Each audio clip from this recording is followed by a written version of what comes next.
एक महत्त्वाची बातमी पुण्यातून येते। पुण्यातील कोंढव्यात रात्रीपासूनच एटीएसचं सर्च ऑपरेशन सुरू आहे। काही संशयित ताब्यात घेतल्याची माहिती मिळते।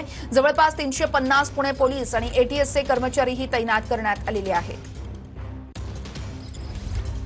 पुण्यातील कोंढव्यात रात्रीपासूनच एटीएसचं सर्च ऑपरेशन सुरू आहे। काही संशयितांना ताब्यात घेतल्याची माहिती मिळते। आता या संपूर्ण सर्च ऑपरेशन मध्ये नेमकं कोणतं घबाड सापडतंय हे बघणं अतिशय महत्त्वाचं असेल। जवळपास 350 पुणे पोलीस आणि एटीएसचे कर्मचारी आहेत। अजिंक्य धायगुडे आमचे प्रतिनिधी या संदर्भात आपल्याला अपडेट्स देत आहेत। अजिंक्य, काल रात्रीपासून हे सर्च ऑपरेशन सुरू आहे, सध्याचे काय अपडेट्स मिळत आहेत?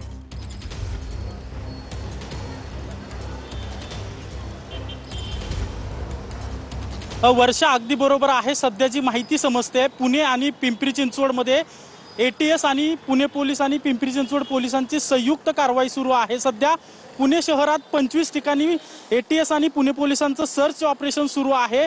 देशविरोधी कारवाई करणाऱ्या लोकांचे काही इनपुट्स पुणे पोलीस आणि एटीएसला भेटल्याचं समजतंय आणि त्यावरून मध्यरात्रीपासून सर्च ऑपरेशन संपूर्ण कोंढवा असेल किंवा पुणे शहरातील इतर भागात सुरू आहे। सध्या मी कोंढवा परिसरात आहे ना, आपण पाहतोय की या कोंढवा परिसराला पोलिसांच्या छावणीचं स्वरूप आलेलं आहे। कारण की 2 वर्षापूर्वी देखील दहशतवाद्यांच्या संपर्कात असणारे आणि देशात देशविरोधी कारवाईच्या तयारीत असणारे दहशतवादी या कोंढवा परिसरातून अटक करण्यात आली होती आणि पुन्हा एकदा एटीएस आणि पुणे पोलिसांची संयुक्त मोठी कारवाई सुरू आहे।